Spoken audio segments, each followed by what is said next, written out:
Doc.com. Você bem informado. Olá, boa noite. Este é o programa Doc.com, seu novo espaço de informação. Nosso programa traz hoje uma entrevista com o secretário de Finanças da Prefeitura de Ponta Grossa, Ângelo Mocelin. Na última terça-feira, ele apresentou a prestação de contas do primeiro quadrimestre de 2011 e revelou que o município tem um superávit de quase 28 milhões de reais. Na ocasião, Mocelin também entregou o projeto da Lei de Diretrizes Orçamentárias, que prevê uma arrecadação de 390 milhões de reais para o ano que vem. Além disso, vamos conversar com ele sobre a expectativa do aumento de receita do município para os próximos anos. No quadro Destaques da Semana, contamos com a presença do vereador Jorge Luiz de Oliveira, do PMN, que é o presidente da Comissão Parlamentar de Inquérito do Trânsito, instalada na Câmara. Ele comenta com a gente sobre o trabalho da CPI e a regulamentação dos radares rotativos. O presidente da CPI também fala sobre a viagem a Belo Horizonte para conhecer como o sistema de aplicação e expedição de multas funciona por lá. Também nos destaques da semana, vamos comentar sobre os preparativos que Ponta Grossa está fazendo para conseguir ser uma das subsedes da Copa do Mundo de Futebol em 2014. Nesta semana, uma comitiva da FIFA visitou a cidade para conhecer a infraestrutura que Ponta Grossa dispõe. Confira também os destaques da agenda cultural da cidade.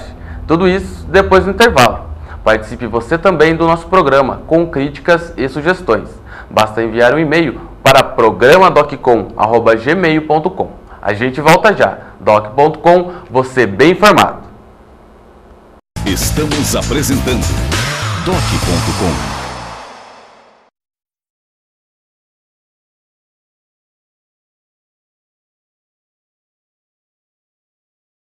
Voltamos a apresentar Doc.com. Destaques da semana. Um dos destaques dessa semana é que Ponta Grossa quer ser uma das subsedes da Copa do Mundo de Futebol de 2014. Para isso, uma comissão da FIFA visitou a cidade nesta semana para conhecer as instalações de dois locais da cidade, que é o estádio do Guarani e o estádio Germano Krieger, que podem vir a ser centros de treinamento de seleções. O secretário-geral da Copa, que acompanha as cidades no Paraná, fez uma avaliação positiva da nossa cidade, mas avaliou que se Ponta Grossa quiser receber alguma das seleções, vai ter que ter um aeroporto com condições de receber essas seleções, tendo em vista que eles não vão vir de carro aqui para a nossa cidade treinar, porque os jogos vão ser em Curitiba. É um desafio aí para Ponta Grossa conseguir viabilizar, né, Ismael, esse aeroporto a título de conseguir trazer para cá ser uma das subsedes da Copa do Mundo. Ponta Grossa já possui um aeroporto de passageiros. O fato é que ele não pode ser ampliado, né? Mas eu acredito que se ele for restaurado, se houver recursos para restauração do aeroporto Santana, é possível tranquilamente receber aviões fretados, né, com seleções. Uma seleção, todo o staff de uma seleção deve girar em torno de 40, 60 pessoas, quem sabe um pouco mais, né? Então não precisa ser aquelas grandes aeronaves e tal. E isso, enfim, o aeroporto Santana poderia ter condições, se fosse revitalizado. Se é só esse o problema, ótimo, dá para fazer. Agora, tem que ver de onde vem o dinheiro. Claro, não é só esse talvez seja o maior, né? Tem toda uma outra parte de infraestrutura, de hotéis, né, de outros meios, para que Ponta Grossa consiga ser. Muita gente duvida, muita gente quando fala Ponta Grossa subsede, fala, mas o que as nossas autoridades têm que fazer é se mobilizar e tentar viabilizar o que puder. Há que se destacar o trabalho feito pelo deputado federal Sandro Alex, que inclusive conseguiu incluir Ponta Grossa. Ponta Grossa tinha sido deixada de fora da lista da FIFA, das cidades que podem vir a ser as subsedes, e o trabalho, né, que o parlamentar fez em Brasília conseguiu incluir. Agora cabe a Ponta Grossa, cabe às nossas lideranças, dar as condições necessárias para que esse projeto se concretize. Sem dúvida. É importante que isso aconteça, mesmo porque se a gente faz alguma coisa em relação, tendo em vista a Copa do Mundo, muito bem, mas o aeroporto vai ficar, né? E a demanda hoje já existe. O aeroporto vai ficar, se for construído um novo hotel vai ficar, todos os benefícios que vierem vão ficar, né, Ismael? Sem dúvida, e Ponta Grossa precisa de ter condições melhores para os turistas, né? Tem Vila Velha, e Vila Velha é única no mundo, não tem nada parecido. Então a gente tem que explorar melhor isso aí e ter condições também da cidade poder ter uma melhor condição de atender o turista. E pegando esse gancho, já que você citou o nosso Parque Estadual de Vila Velha, um dos destaques também que trazemos aqui no programa Doc.com é que o governador Beto Richa virá a Ponta Grossa pela segunda vez na próxima semana para o lançamento do programa Escola Parque. Vai ser exatamente no Parque Estadual de Vila Velha. Trata-se de um convênio entre o Governo do Estado e a Secretaria Municipal de Turismo e Meio Ambiente e a Secretaria de Educação, para estimular, a partir da educação, a visita ao parque, né, que é um dos principais cartões postais aí do Paraná e que fica aqui em nosso município, né, Ismael? O potencial turístico de Vila Velha é imenso, tanto do ponto de vista turístico, como eu acabei de falar, como do ponto de vista ambiental, né? Existe uma riqueza muito grande. Ponta Grossa é muito rica em relação ao meio ambiente.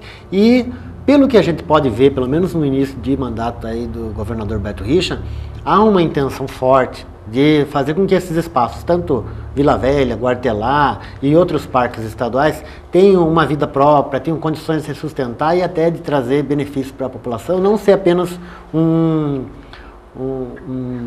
parque que acaba gerando despesas em vez de trazer benefícios. Bom, esse foi um destaque do nosso quadro.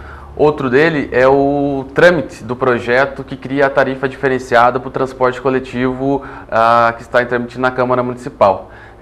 Nesta semana, o presidente da Câmara, o Maurício Silva, e o presidente da Comissão de Legislação, Justiça e Redação, o vereador Alisson Zampieri, estiveram em conversa com o prefeito na tentativa de convencê-lo a retirar essa proposta que visa a estimular, né, o passageiro a adquirir, a fazer o seu cartão eletrônico. Ou seja, o passageiro que tiver o cartão vai pagar R$ 2,40 como é a tarifa hoje. Quem não tiver, for pagar em dinheiro, vai pagar até 20% do valor da tarifa, que iria quase R$ 2,90, né, Ismael? Logicamente, quando esse projeto chegou na Câmara, causou um alvoroço. Até porque qual vereador vai querer subir ainda mais a passagem, né? Aí tendo um impacto aí devastador aí nas finanças de toda a família.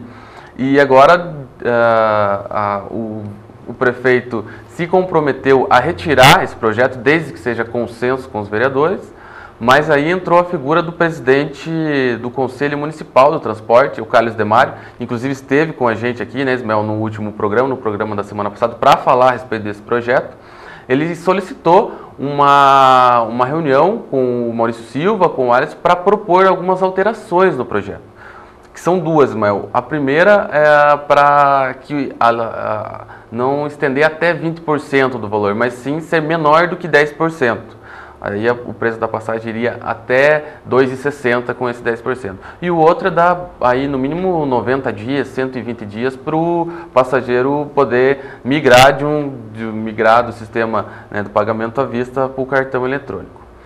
Bem, mas esses foram os destaques, Mel, do nosso quadro de destaques da semana. E no próximo bloco você acompanha com a gente o vereador George Luiz de Oliveira. Ele vem falar a respeito das ações da CPI do Trânsito da Câmara Municipal. São só 2 minutinhos, não saia daí. Doc.com, você bem informado. Estamos apresentando Doc.com.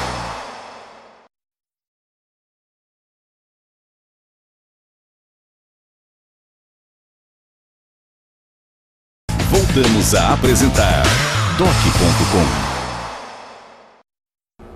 Estamos de volta. Está aqui com a gente em nossos estúdios o vereador George Luiz de Oliveira, ele que é presidente da CPI do Trânsito na Câmara.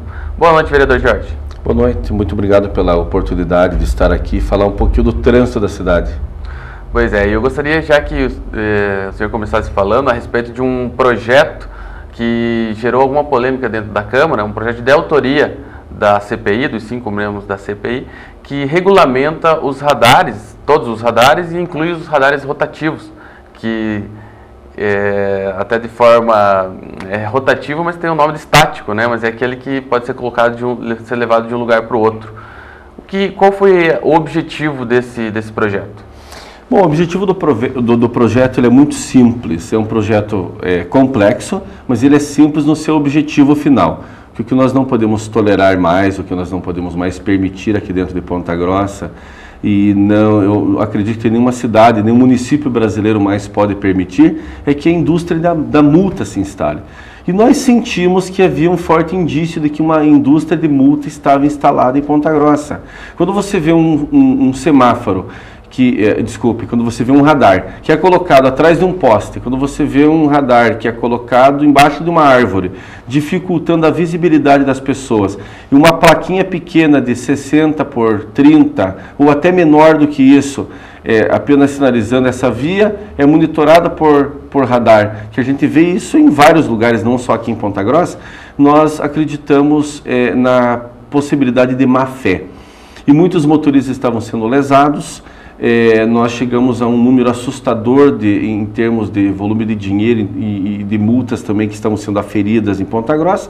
Portanto, resolvemos fazer esse projeto.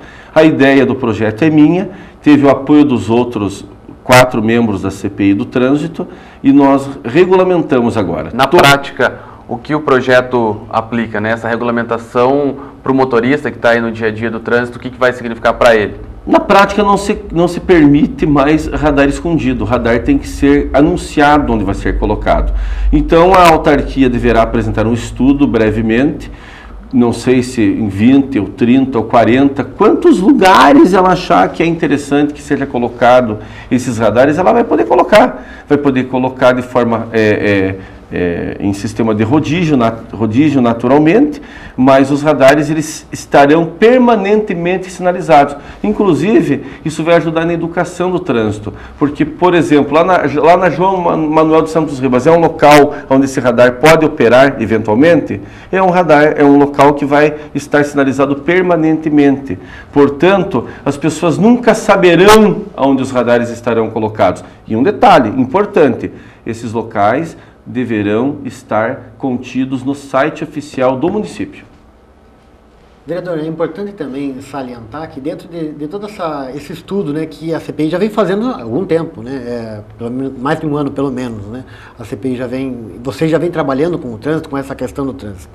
Tem a questão da educação no trânsito que o senhor tratou muito bem. É lógico que a multa, ela não pode ter a intenção de arrecadar. Ela tem que ter a intenção de educar, né? E dentro desse trabalho, além, claro, desses radares escondidos aí, né?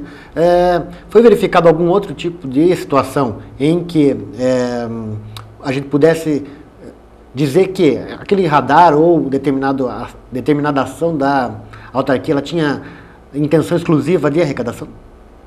Eu vou ser muito sincero, eu nunca escondi as minhas opiniões, eu sempre fui muito franco naquilo que eu falo. Eu quero dizer que hoje, na minha opinião sincera, é que todos os radares, sem exceção, o objetivo deles é multar. O objetivo dos radares que estão colocados em Ponta Grossa hoje é a arrecadação. Tem um papel em cima da mesa do presidente da autarquia, já fazendo uma previsão de quanto vai arrecadar com multas esse ano para saber o que vai fazer com aquele dinheiro.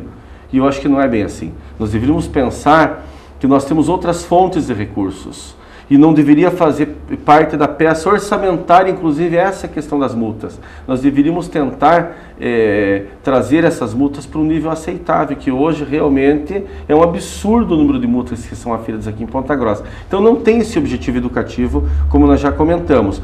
Então eu quero dizer e afirmar aqui como presidente da CPI do Trânsito, que todos os radares, sem exceção em Ponta Grossa, o objetivo deles é realmente arrecadação. Mas nós não podemos deixar também de fazer uma observação de que a grande maioria também tem a sua importância. Embora o objetivo da autarquia do município é a arrecadação, mas os radares estão cumprindo com a sua finalidade, principalmente aquele na Ernesto Vilela, que em relação a acidentes, né? Diminuiu a velocidade ali, com relação a acidentes, com toda certeza. Mas não é o objetivo número 1 e deveria ser o objetivo do município educar, não arrecadar. Infelizmente, muitos motoristas só diminuem, só tiram o pé do acelerador quando mexe no seu bolso. Mas nem por isso nós vamos permitir que se instale, como eu disse e repito, uma indústria de multa e que se multe da maneira como estava acontecendo aí no final do ano passado e no começo desse ano. Não podemos tolerar. Bom, vereador, você falava de maneiras de arrecadar que não seja essa de aplicar multa, penalizar o motorista, né? A gente percebe que a CPI está trabalhando em uma observação até em outros municípios de sistemas de aplicação e de envio de multas, né, por correspondência, que de repente pode vir a ser aplicado em Ponta Grossa, né? A CPI ouviu alguns depoimentos, foi ao município paulista de Taubaté, né, ver como funciona lá. Agora na próxima semana, na quinta-feira, vai à capital mineira, capital de Minas Gerais, Belo Horizonte, também conhecer como funciona lá. Gostaria que o senhor falasse a respeito desse trabalho dentro da CPI. É um trabalho extremamente importante porque, veja, nós vamos conhecer o sistema da Celepar, o sistema do envio das notificações e posteriormente das multas. E nós observamos que hoje o município de Ponta Grossa, assim como mais 25 municípios paranaenses, tem esse convênio com o Celepar. O Celepar é importante que a gente deixe claro que é uma autarquia, ela tem um convênio, economia mista tem um convênio com o governo do estado do Paraná e com os 399 municípios, mas apenas 25 estão usando. Porque os outros não têm as multas, não se multa nos outros municípios do Paraná. Não sei se não se multa pelo município, né? Não como se multa a Ponta Grossa tem autarquia. Exatamente. Eu acho que pelo porte mesmo do município não houve ainda essa necessidade, né? Mas nós fomos conhecer o sistema do Celepar, fomos conhecer um sistema de uma empresa aqui, que é de Ponta Grossa, lá em Taubaté, lá no Vale do Paraíba, como você já deixou claro aí. E agora vamos até a capital mineira, mas não com o objetivo de conhecer o trânsito de Belo Horizonte, porque o trânsito de Belo Horizonte é infinitamente maior do que o nosso. O de Taubaté é muito parecido com o nosso. Agora o de Belo Horizonte é completamente diferente. Mas a nossa ideia é ir até lá, porque lá tem uma empresa privada, que cuida de mais de 15 municípios ali da região metropolitana. Então nós vamos lá no coração da questão. Nós vamos conhecer como funciona e como trabalha essa empresa, como opera essa empresa. E se houver tempo, e esperamos que haja tempo, nós vamos fazer algumas visitas também a alguns municípios ali da região metropolitana, 50 quilômetros até 100 quilômetros, pegar mais 1 ou 2 municípios. Mas o nosso objetivo, é bom deixar bastante claro, que nós não vamos a Belo Horizonte para ver o trânsito de Belo Horizonte, mas sim como funciona a empresa que está instalada lá na capital mineira. E qual é o objetivo de angariar essas informações, né? Recolher essas informações, como funciona e para chegar a qual resultado? Eu quero provar que o sistema paranaense, o sistema pontagrossense é arcaico, principalmente nessa questão do envio das multas. Arcaico e caro. Existe coisa mais moderna hoje no Brasil. E quando nós falamos de coisa mais moderna, eu inclusive gostaria até de abrir um parênteses rapidamente e falar do estacionamento rotativo. Nós fomos conhecer Taubaté, eu voltei de lá envergonhado com o sistema que é adotado aqui em Ponta Grossa. Lá as pessoas adquirem crédito para estacionar o carro pelo celular.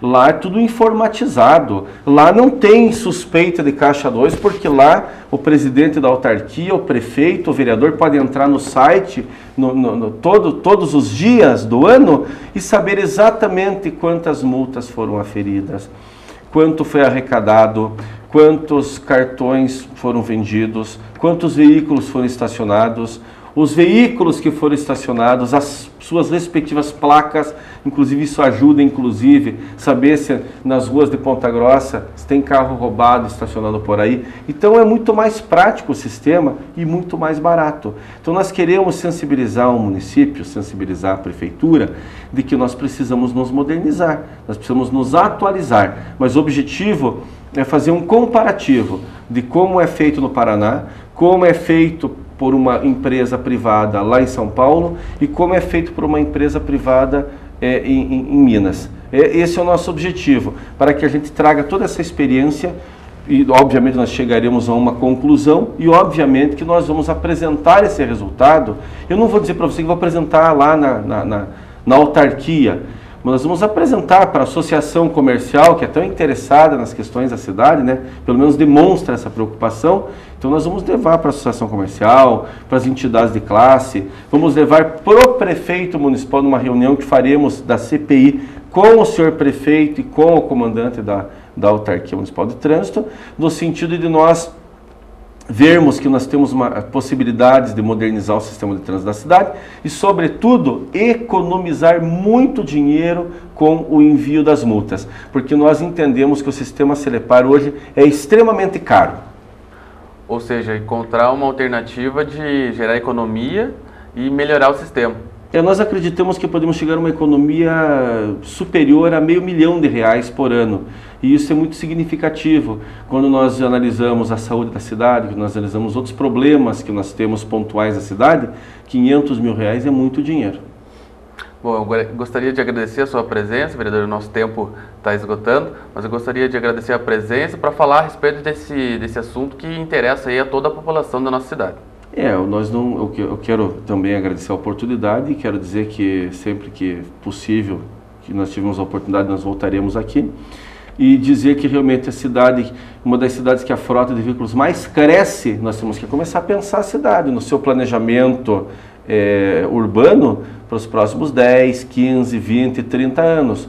Nós temos que ver que a cidade está crescendo. Eu vi rapidamente para encerrar, eu vi dias atrás uma matéria, uma reportagem, que Curitiba, que tem 1 milhão e 800 mil habitantes, daqui 20 anos deve ter mais de 6 milhões de habitantes. Se Ponta Grossa for num ritmo parecido, seguramente nós teremos população superior a 650 mil habitantes aqui na cidade daqui 20 anos.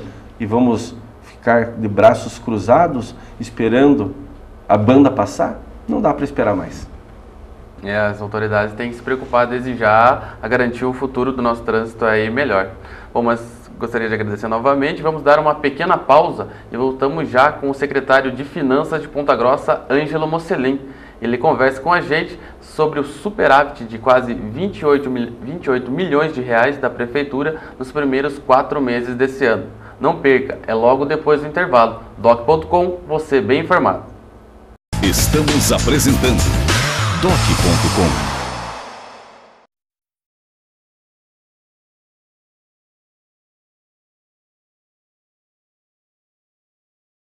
Voltamos a apresentar Doc.com.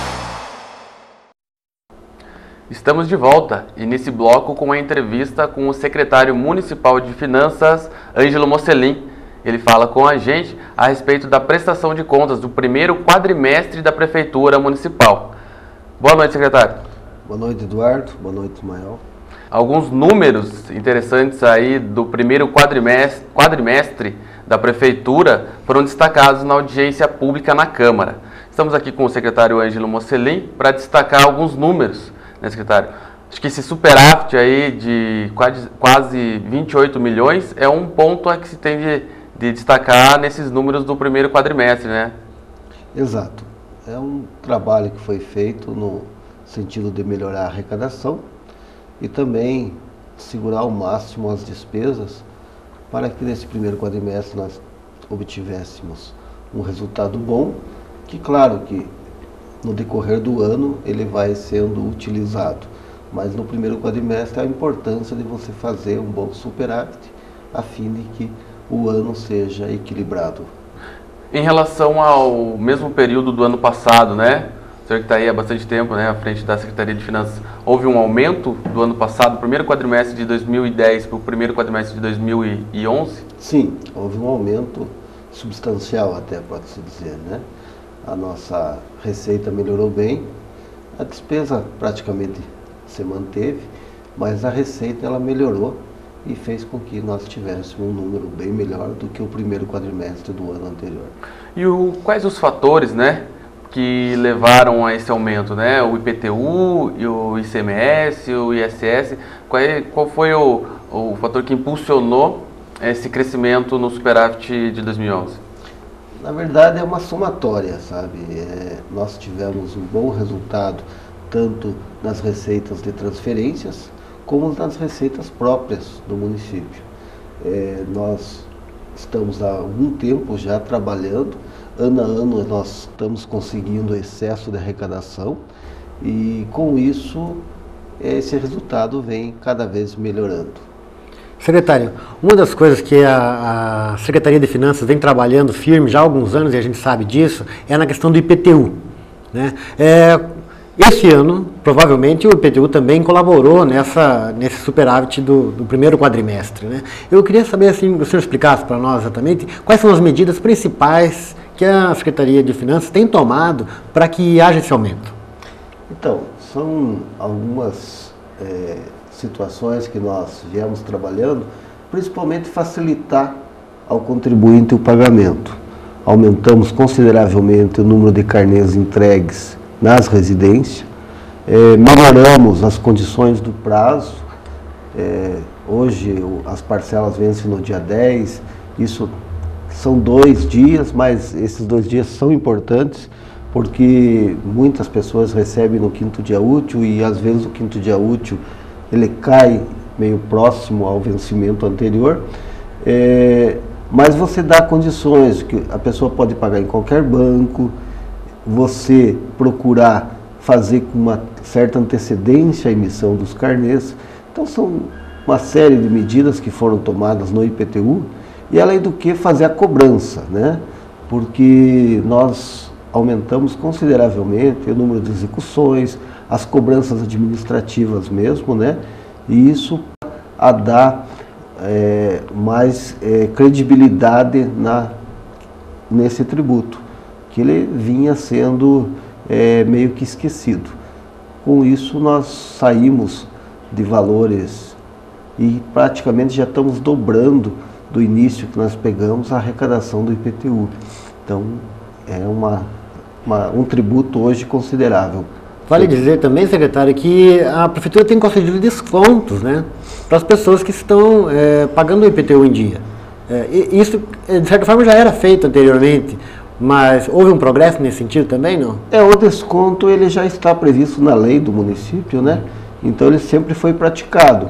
O que nós procuramos fazer é uma divulgação maior, um incentivo para que as pessoas usufruam desse desconto. Pagando em dia, né? Pagando em dia, ele ganha 20% sobre o imposto. É um desconto bom, é um desconto que muitos municípios não têm, então ele acaba sendo bem atrativo. E com a divulgação, com o trabalho de mídia, as pessoas acabam, principalmente os meios de comunicação, na época do IPTU, colaboram bastante conosco e acabam levando essa informação e as pessoas aproveitam o desconto. Bem, secretário, quando se fala em prestação de contas, em audiência pública, há 3 fatores a se considerar que sempre há de interesse da população. Primeiro, a questão de gasto com o pessoal, né? Que há um certo tempo a Prefeitura fazia esforços para não atingir esse limite prudencial. Outras 2 questões são os gastos com saúde e educação, que a gente bem sabe é previsto na lei de responsabilidade fiscal, que o Executivo deve empregar 25% na educação e 15% na saúde. Sobre esses 3 pontos, como a Prefeitura está hoje? Bom, realmente nós tínhamos um fantasma nessa questão do gasto com o pessoal, né? Nós sempre estávamos ou no limite prudencial ou quase chegando ao limite máximo, né? Tivemos no início, lá em 2005, 2006, situações bem difíceis, porque o nosso índice estava muito acima do normal, ele estava chegando no limite máximo. Mas o que fez isso equilibrar e agora até com uma certa tranquilidade? O aumento da receita. Por quê? Porque a conta é simples. É a receita corrente líquida, ou seja, a receita dos últimos 12 meses, e o custo da folha também dos últimos 12 meses, dividido um pelo outro, se obtém o índice. Como nós fomos aumentando mês a mês, ano a ano a folha, as receitas, esse índice ele foi caindo, tanto que tivemos condições de fazer várias contratações, né? O prefeito conseguiu contratar principalmente na área da saúde, na área da educação. Em outras áreas, na própria Secretaria de Finanças, tivemos concursos tanto para auditor, como para fiscal de tributos, como para contadores, e pudemos contratar essas pessoas por causa da nossa situação da melhora da receita. A saúde sempre extrapolamos, né, os 15%, até porque não tem como ser diferente. A situação dessa secretaria exige uma aplicação maior do que o 15%. A demanda é muito grande, né, secretário? A demanda é muito grande e se você gastar só o limite mínimo da lei, não tem condições de dar o atendimento que necessita a saúde. A educação, nós temos fechado nela sempre com os 25%, um pouquinho a mais, um ponto a mais. Então, nós sempre nos equilibramos nesse sentido. Nessa prestação de contas, nós temos aí ainda um percentual grande para ser aplicado, mas é que os investimentos na educação foram iniciados agora. Então, em janeiro, fevereiro, praticamente não houve investimento. Os investimentos começaram em março, abril, durante esse segundo quadrimestre. E o próximo, com certeza, vai estar chegando aos 25%. Secretário, na questão do equilíbrio das contas, aí, recentemente um projeto que poderia dar mais fôlego até para o município, a prefeitura acabou retirando da ordem do dia na Câmara, que era o projeto do Estatuto do Servidor. Né? Enfim, não sei se existe uma estimativa de quanto poderia desonerar a folha caso o Estatuto fosse aprovado ou fosse implantado, que pelo menos por enquanto ele foi até tirado da pauta, enfim, não vai se discutir mais esse assunto provavelmente nesse ano, né? A priori eu acredito que ele não traria tanto valor a ser desonerado das despesas da prefeitura, até porque a ideia era fazer o regime estatutário e continuar com a previdência, né? E o dinheiro que economizaria do fundo de garantia seria o fundo de garantia, exclusivamente. Para a previdência mas própria. Tinha algumas situações que até o prefeito ia ter o plano de cargos e salários, tinha já uma promessa do prefeito de fazer alguns aumentos real. Então isso acho que se houvesse uma economia não era tão grande. Seria assim, eu acho que o plano de cargos e salários e também o regime estatutário, no meu ponto de vista, quem entenda que o contrário, seria um benefício para o servidor, seria uma segurança pós o trabalho dele, pós-carreira, né? Pós-carreira dele, aposentadoria. uma aposentadoria com valor integral, uma condição melhor do que oferece, né, hoje a CLT. Então, eu vejo assim, há quem o diga que não é bem assim, mas infelizmente a maioria, os vereadores entenderam também que os servidores não queriam e acabou sendo retirado, né? Bem, secretário, há algumas semanas o Executivo concedeu o reajuste, né, anual, data base do funcionalismo em 1º de maio, concedeu esse reajuste de 6,5%, que foi a inflação do período, né, dos últimos 12 meses. Não foi realmente possível, né, dar um aumento real aí para o servidor? Veja bem, a situação hoje do município é assim, nós, dentro do orçamento, nós temos uma condição muito pequena de investimento. O município precisa de muito investimento. Então, se você acaba onerando a folha, você sabe que o reflexo desses 6,5% não é isso. Tem os encargos, tem todo um custo que agrega nesse valor da folha. Então, é uma situação difícil. Se o prefeito dá um aumento real na folha, ele acaba tendo que tirar de outra área. Até porque o nosso orçamento é muito enxuto. Por mais que nós tenhamos trabalhado, os investimentos que nós estamos conseguindo é pelo excesso de arrecadação. Se fosse trabalhar com o orçamento que nós aprovamos no começo do ano, vocês podem observar que o que tem para investimento, o que tem para obras é muito pouco, um valor muito baixo. Então nós trabalhamos com melhora na arrecadação para poder direcionar alguma coisa para investimento. Bem, secretário, vamos para um rápido intervalo e voltamos com o secretário de Finanças do município de Ponta Grossa, Ângelo Mocelin. Ele fala para a gente no próximo bloco sobre a LDO, a Lei de Diretrizes Orçamentárias, além da capacidade de endividamento do município e mais a arrecadação, a boa perspectiva de arrecadação de receita para o município. É um minuto só, não saia daí. doc.com, você bem informado. Estamos apresentando doc.com.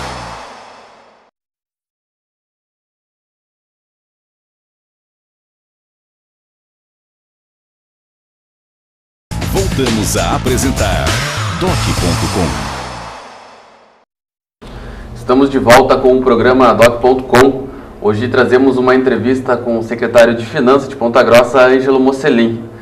Secretário, nesta semana foi entregue à Câmara o projeto da LDO, Lei de Diretrizes Orçamentárias, como prega a legislação federal. Ele prevê aí orçamento, receita do município para os próximos 3 anos.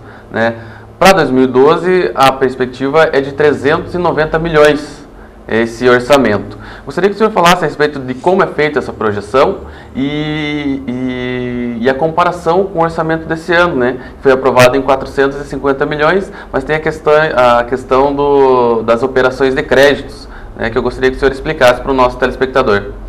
Na verdade, o orçamento desse ano, dos 450, nós temos mais de 70 milhões, parece-me que é 72, que são operações de crédito, Essas operações de crédito não compõem a LDO, porque a LDO ela vai tratar só do orçamento, do município, sem as operações que elas podem ocorrer como não, As operações de crédito nós só colocamos no orçamento do ano quando elas já estão em fase de contratação e que a probabilidade é grande de acontecer no ano seguinte. E caso não sejam colocadas, elas a qualquer momento podem ser inseridas, porque são fatores que acontecem extraordinariamente e podem entrar no orçamento. Bom, vale frisar que as operações de crédito são os empréstimos, os financiamentos que o município contrata para realizar obras, Isso, as operações de crédito nós vamos buscar créditos financiados pelo governo estadual e pelo governo federal, ou até por alguma entidade, como é o caso do Banco Interamericano, E essas operações são inseridas no orçamento. Agora, o orçamento de 390 milhões é uma base que foi encaminhada à Câmara, agora vai ser analisada até 15 de julho, a Câmara tem para olhar e nos devolver. Junto com esse valor vai também a legislação que trata especificamente do orçamento, algumas regras que têm que ser seguidas durante esses anos, que estão estabelecidas nessa LDO.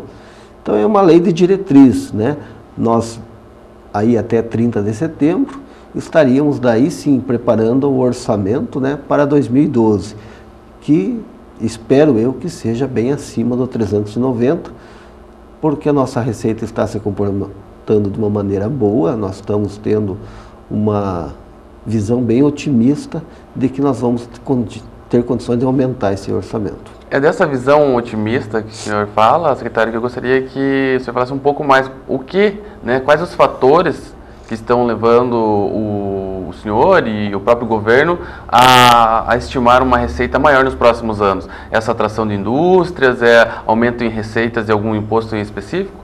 Não, a atração de indústria ainda mais a médio e longo prazo, A curto prazo é o trabalho sendo feito, na realidade, das receitas próprias, e as transferências que estão vindo do Estado e do Federal estão vindo num valor bem otimista também. Eles estão superando aquelas previsões que nós tínhamos. Então, isso que está fazendo. Nós estamos fazendo um trabalho bem focado, principalmente no ISS. Nosso ISS tem dado um resultado bom. Nós iniciamos agora esse ano também um trabalho em cima do ISS de bancos, que nós queremos ir buscar uma arrecadação maior em cima desse setor. E eu acredito que isso tudo tem contribuído para essa melhora da receita, Secretário, e a questão da implantação da nota fiscal eletrônica, em que medida ela colabora para o aumento da receita?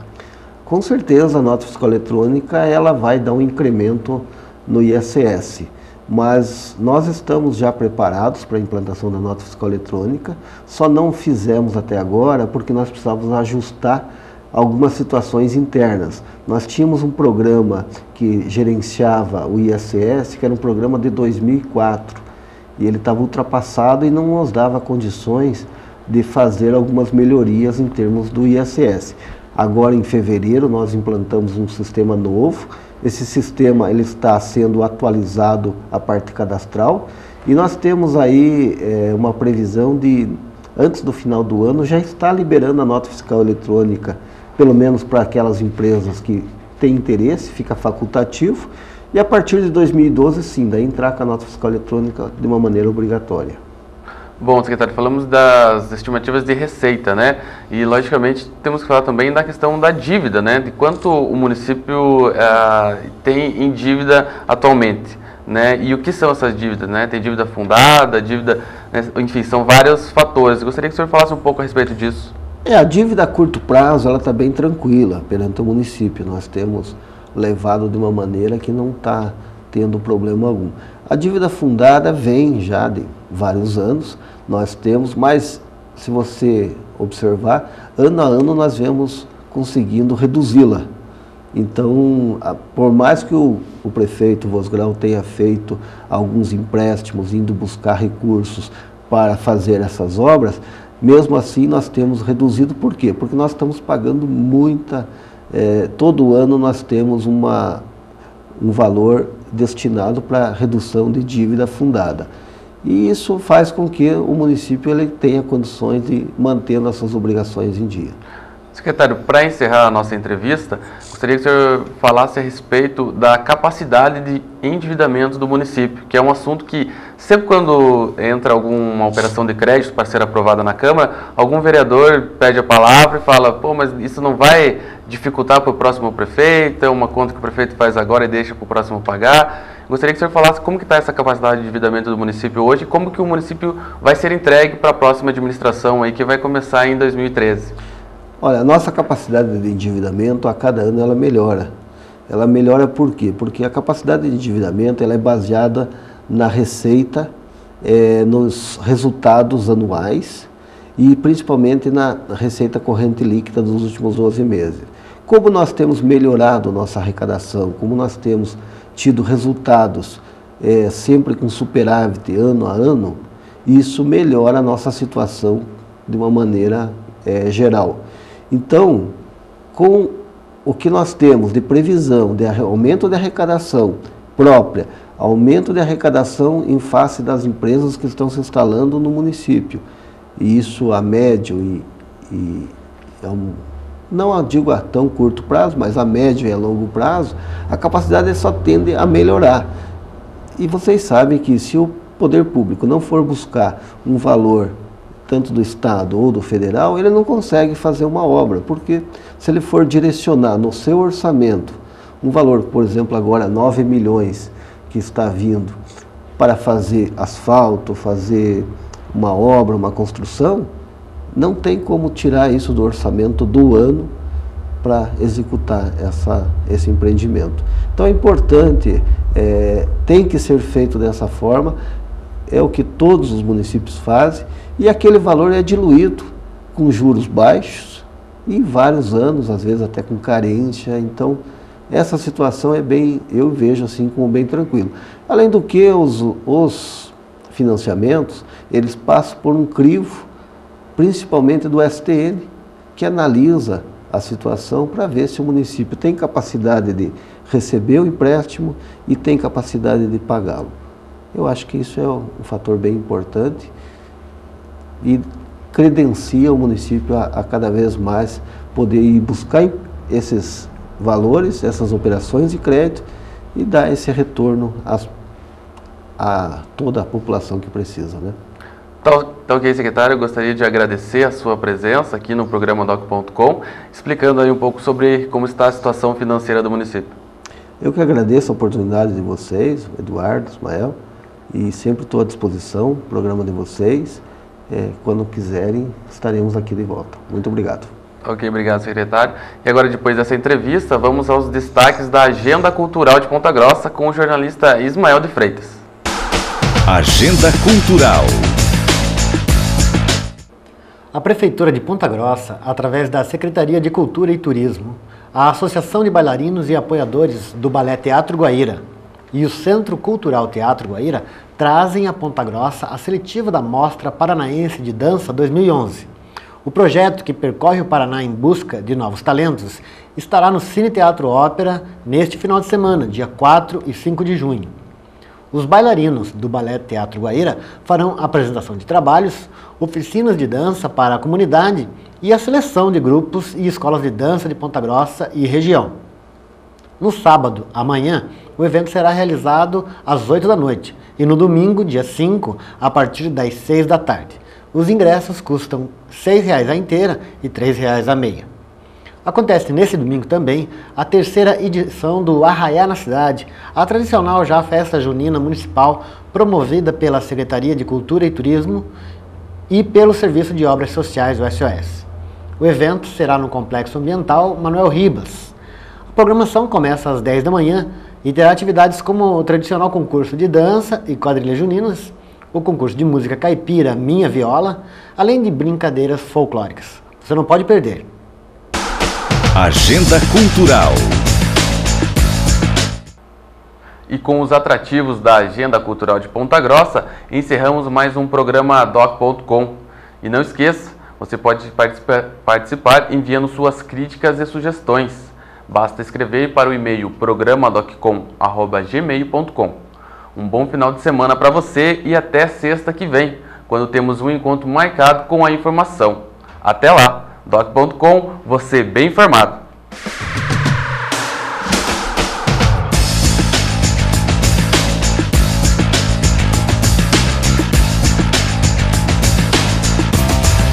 doc.com, você bem informado.